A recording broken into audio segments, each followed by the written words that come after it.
15세기에 독일 뉘렌베르크 지역이 있었습니다. 이곳에는 금세공을 하는 듀러라고 하는 분의 가족이 있었는데 자녀가 무려 18명이나 됐습니다.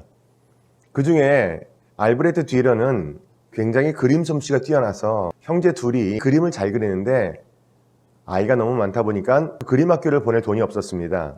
아버지가 이런 제안을 합니다. 너네 둘 다 그림 솜씨가 좋은데 먼저 형하고 동생 중에 한 명이 그림 학교를 그리러 가고 한 형제가 4년 동안 뒷바라지를 해줘라. 그러고 나서 졸업을 하고 나면 졸업을 한 형제가 먼저 일을 한 형제의 학비를 또 뒷바라지하면 어떻겠냐. 그래서 동전을 딱 튀겨갖고 딱 했습니다. 근데 동생이 먼저 나왔습니다. 동생이 먼저 공부를 하고 4년 동안 열심히 형님이 광산에 가서 일을 해왔고 학교를 마치게 됐고 화가 없이 길을 걷게 됐죠.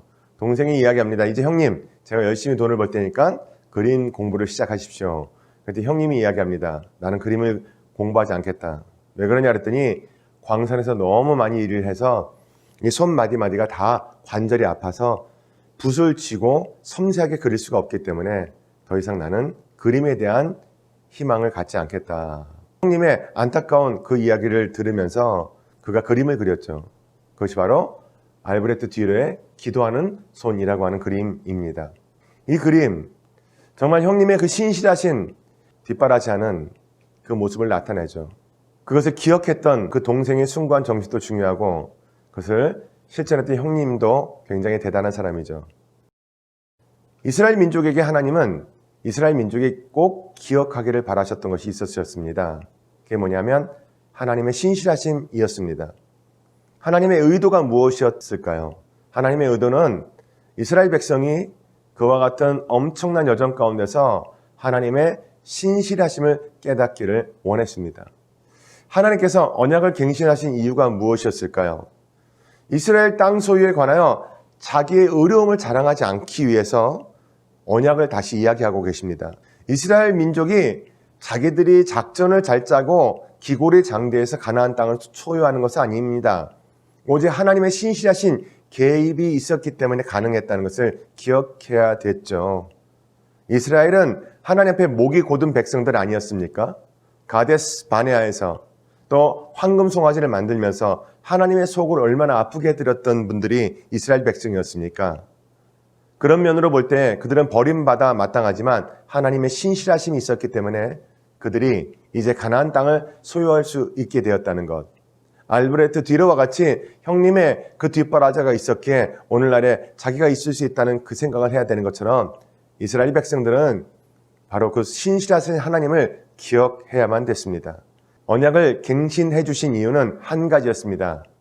이스라엘 백성이 잘해서가 아니라 하나님이 약속해 주셨던 그 약속을 신실하게 지키기 위함이었다는 것이죠.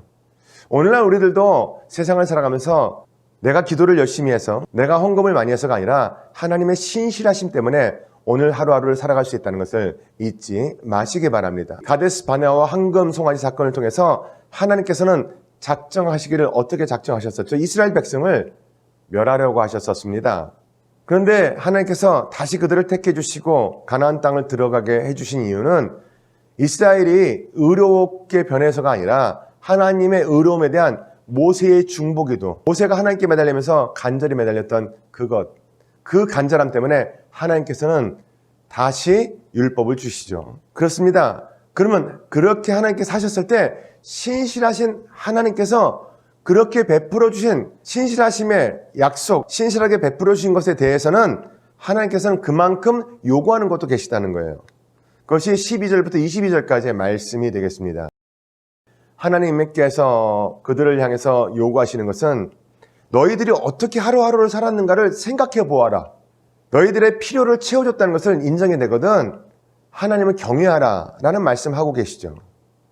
이제는 삶의 중심에 자아에 대한 욕구가 아니라 하나님의 거룩하라고 하신 욕구를 두기를 원하시는 것이죠.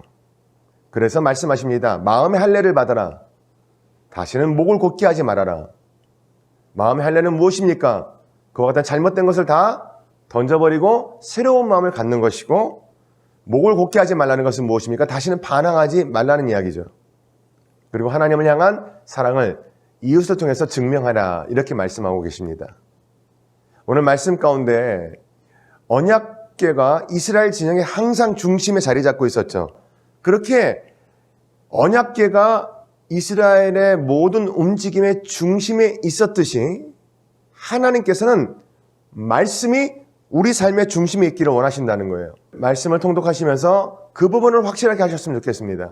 그 진영의 가운데는 뭐가 있었죠? 언약궤가 있었죠.